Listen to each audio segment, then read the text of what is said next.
Bom dia, edição da Cor do Dinheiro, do dia 30 de setembro do ano da graça de 2021. E como ontem houve um episódio que eu ainda não sei explicar com o som, porque o nível do microfone se desregulou sem qualquer minha intervenção, ou de pessoas que trabalham comigo, quero pedir hoje, antes de começar o programa, que me digam isto, façam isto só, se o som estiver a chegar bem. Se não estiver a chegar bem, eu tiro o microfone auxiliar e ponho o da câmara e resolve-se o problema, embora com o barulho ambiente. E hoje já percebeu, estou a fazer o programa a partir de ma voiture, porque tenho, bom, por razões de agenda. E antes de irmos ao programa de hoje, olha, hoje o som está bom, diz o Jaime Justo. Muito bem, então vamos de imediato para o programa de hoje. Você já deve ter percebido que até parece que a Nazaré... Obviamente isto é uma brincadeira, não é? Parece que ouviu a Cor do Dinheiro, mas isto é uma brincadeira, mas a Nazaré é competentíssima e portanto não é isso que está em casa. Mas eu prometo que até amanhã não vai falhar, irei tratar deste assunto. Bom, segundo ponto de alerta aqui, dizer que este canal tem uma parceria, mais um pormenor. Essa parceria com a Prozas permite que você, quando faz compras no site, se utilizar lá o cupom com o meu nome, Camilo, tem logo um desconto de 10%. Bem, vamos então ao programa de hoje e vamos começar no período de ordem do dia, naturalmente, pelo um aspecto que tem andado esquecido nos últimos tempos, que se chama Afeganistão. Eu não sei se você se recorda, mas nos dias a seguir à queda de Cabul, toda a gente and his mother used to talk about this, ok? E agora, de um momento para o outro, está tudo esquecido.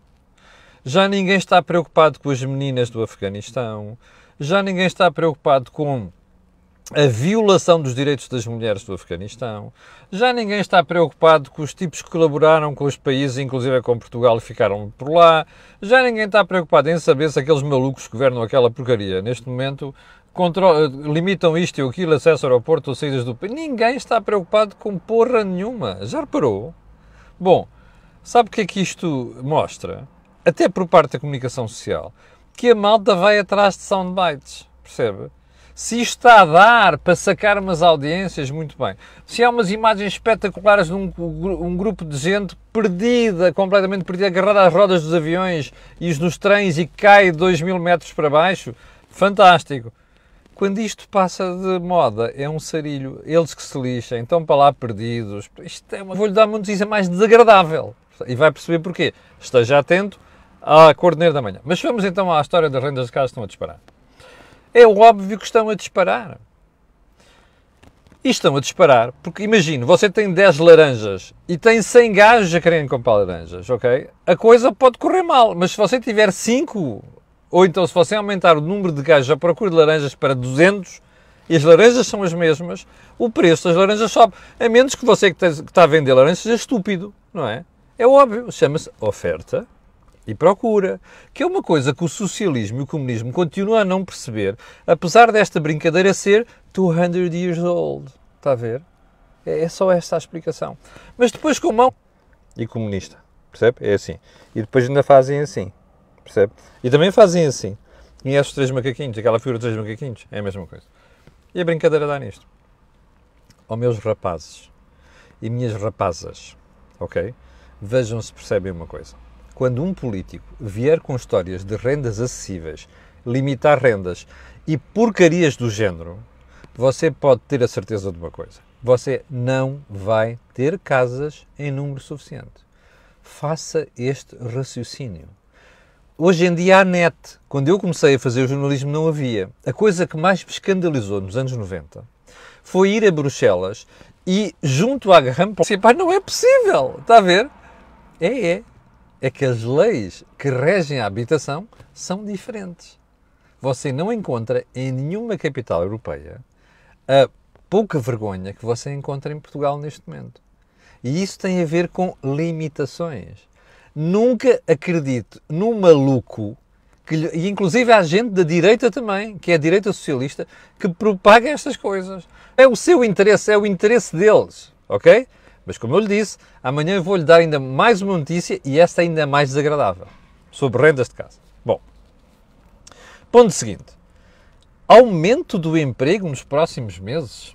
Eu vou já pegar neste ponto. Está no meu jornal, no Jornal de Negócios, e até acho que está na manchete do jornal, e o artigo é da Margarida Peixoto, como vocês sabem, é outra jornalista que eu gosto bastante, porque é muito competente. E então, deixe-me lá mostrar aqui, sobre o emprego.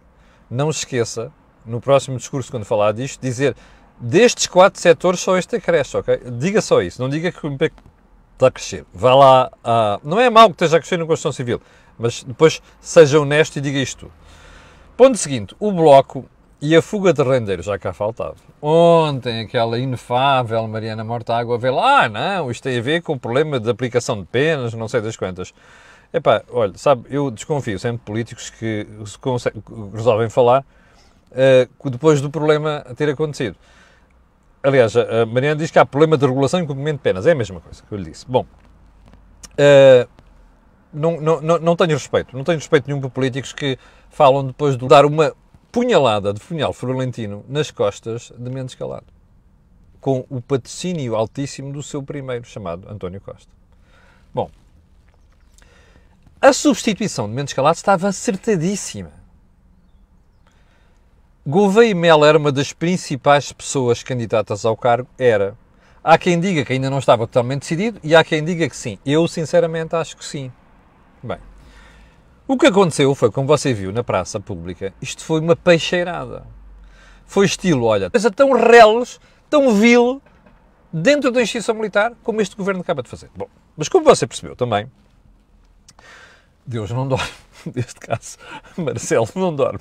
Isso eu tenho criticado Marcelo por ser um banana numa série de situações. Desta vez, olha, o Marcelo merece uma grande salva de palmas. E eu sei que lhe fazem chegar estas coisas. Portanto, Sr. Professor Presidente da República, olha, parabéns pela sua atitude. O que é que fez o Sr. Professor Marcelo Rebelo de Sousa? Junta os dois envolvidos nisto, António Costa e João Gomes Carvinho, e houve um responso momental lá dentro. E ontem à noite sai um comunicado a dizer está tudo esclarecido. Mas Marcelo, estão esclarecidos os equívocos. Por acaso não estão todos. Só que Marcelo, obviamente, não pode fazer a figura do governo, que é pôr isto na praça pública. Bem, mas ontem, antes da reunião, o Presidente da República foi corretíssimo. Disse assim, não, mas espera aí, ainda para mais, estão a tentar meter o Gouveia e Melo nisto, como que estilo, olha, lixámos aquele gajo e agora vamos promover este. Imagina a posição Gouveia e Melo.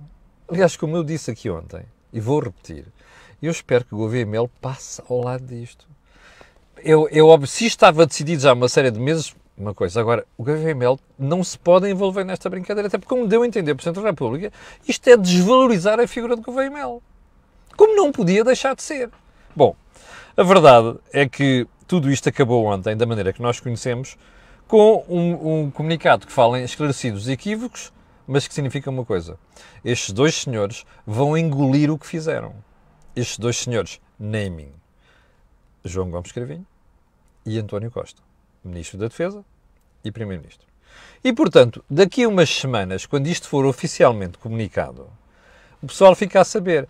E isto foi uma jogada destes dois senhores para tramar um indivíduo que teve o cuidado, aliás, que teve a hombridade de discordar isto das nossas decisões, mas em sítio devido e não na praça pública. Estamos esclarecidos quanto ao Primeiro-Ministro e a nível deste governo? Espero que sim, porque agora aqui há mais. Bem, porquê? Ontem o Sr. Ministro das Finanças veio pressurosamente, atenção ao advérbio de modo, pressurosamente, comunicar que o governo vai colocar mais 1.000 milhões de euros na TAP. Está sentado? Vamos nessa. 1.000 milhões de euros. Orçamento de 2022. Primeiro ponto. Já percebeu a que é que se refere Pedro Nuno Santos quando diz que, se depender dele, vai investir em tudo quanto é sítio. E os problemas ficam resolvidos. Bom, nunca se esqueça de uma coisa. Quando ouvir o ministro Pedro Nuno Santos dizer que vai ficar, que com ele não acontecem certas coisas, e que ele resolve a dívida e tudo mais alguma coisa, nunca se esqueça de uma coisa. Ele está a falar do seu bolso, ok? Porque o ministro não tem tesouraria própria. O ministro tem a tesouraria do contribuinte. E, portanto, estes 1.000 milhões de euros, nunca se esqueça disso, saem do seu bolso. E também não se esqueça que quando saem do seu bolso quer dizer impostos no futuro. E também vou-lhe recordar que 1.000 milhões de euros de IVA é 1,5%. durante um ano. É o equivalente a isto que você vai pagar do seu bolso. Mas não vai ficar por aqui, porque o próprio Ministro, já agora, ele diz isto numa entrevista que ainda não foi publicada, salvo ver, vai-se na revista Sábado, ou terá sido publicada hoje, eu ainda não vi a revista Sábado, e isto era um sumário que vinha no meu jornal, no Jornal de Negócios. Ele diz que depois ainda vão entrar mais 2 mil milhões de euros. Bom, nossa Senhora, você já viu a batelada de dinheiro que está a estourar com a TAP? Bom, primeiro ponto. Segundo ponto, imagine você que a Comissão Europeia, com a equipa que investigou a Alitalia, recordo, ok? Decidir que isto são ajudas que o Estado português não podia conceder. Como é que a TAP vai resolver isto? Pronto, fica esta perguntinha, ok? Mas vamos para a frente. Pergunta mais importante disto. Porquê é que o Ministro vem ontem dizer, por isso é que eu utilizei o advérbio de modo pressurosamente, que vai meter mais 1.000 milhões de euros na TAP? Já percebeu? O Ministro João Leão, também conhecido por João Mãos da Tesoura, está, eu ia utilizar uma expressão, não posso, assustadinho com a dimensão que as críticas que o Bulldog Pedro Nuno Santos fez. Há a história de não há plano aprovado, não há orçamento, o Presidente da CP sai, o melhor Presidente sempre sai porque o gajo das finanças é um mauzão. Portanto, João Leão assustou-se. Quando a gente fala no recreio da escola, o termo é um bocado diferente, que eu não posso utilizar aqui, e, portanto, vem dar esta informação. Primeiro, isto diz muito mal de João Leão. Porque significa que o Ministro das Finanças, que era aquele gajo que tinha que tê-los no sítio e mandar uns ministros dar uma volta quando é preciso, não esteve. E veio rapidamente divulgar isto. Bom, ponto seguinte. Repare, Pedro Nuno Santos against versus João Leão. Gomes Carvinho versus Mendes Calado. Com o patrocínio do Supremo. O Supremo patrão. Ok? Veja o nível a que está este governo. Veja o disarray, não é? Veja os milandos, como se diz em dialeto da Zambésia, onde eu cresci, milandos, que existem neste momento do governo.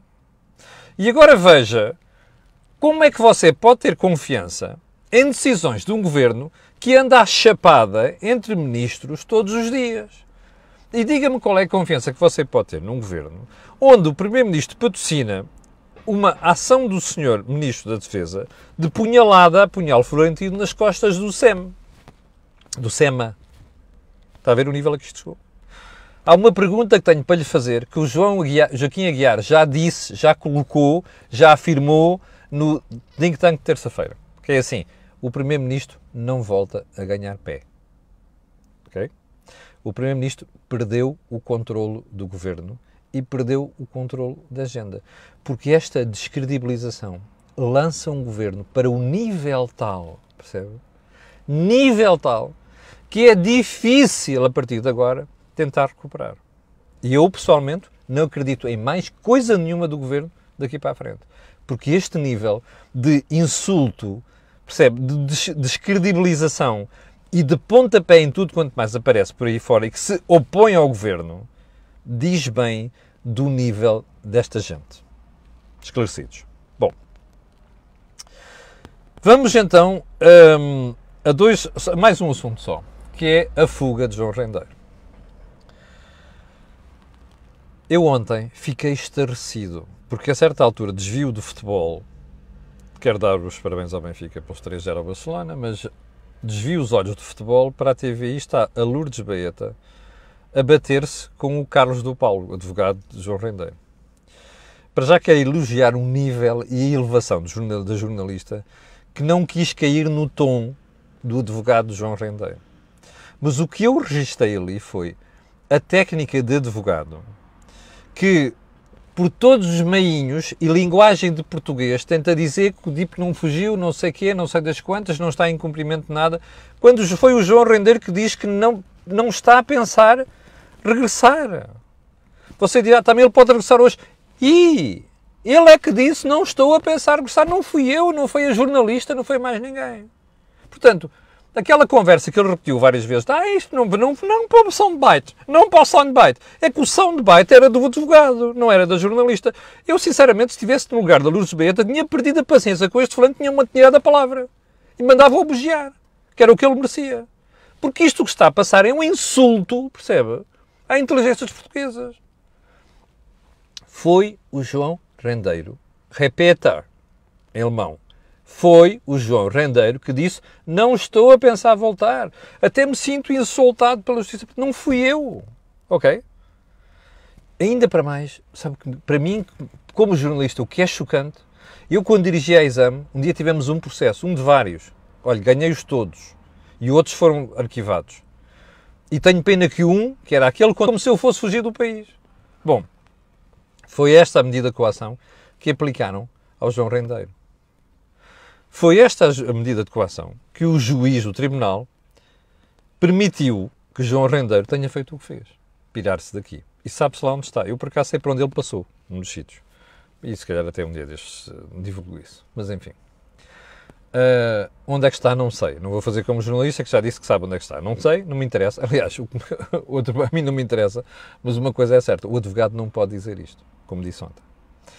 E há uma coisa que nós temos que aprender de uma vez por todas. É que isto não é apenas a ver com o juiz que decidiu aquilo. Isto é o processo penal que não está bem.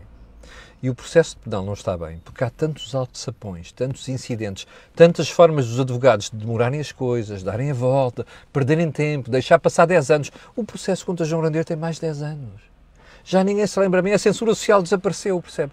Isto é que é uma vergonha na justiça portuguesa. E é assim, e aqueles que dizem que a justiça funciona muito bem, que está tudo bem com o processo penal, não é para mudar nada, olhem, ponham os olhos nisto. Ponham os olhos no facto de Oliveira e Costa, presidente do BPN, com uma pena de 15 anos nunca a ter cumprido, morreu sem a cumprir, e ponham os olhos no que está a passar com o processo do José Ricardo Salgado. É que um dia destes, se calhar, não há justiça. E pronto, ficamos por aqui. Quanto a nós, é boa, amanhã, às 8 da manhã. Às 7.800 pessoas estão em direto, quero agradecer a sua paciência e quero pedir aquilo que peço sempre, que é colocarem um gosto e fazerem partilhas nas redes sociais, porque aquilo que houve aqui não houve mesmo em mais lado nenhum. Obrigado, com licença, e até amanhã às 8.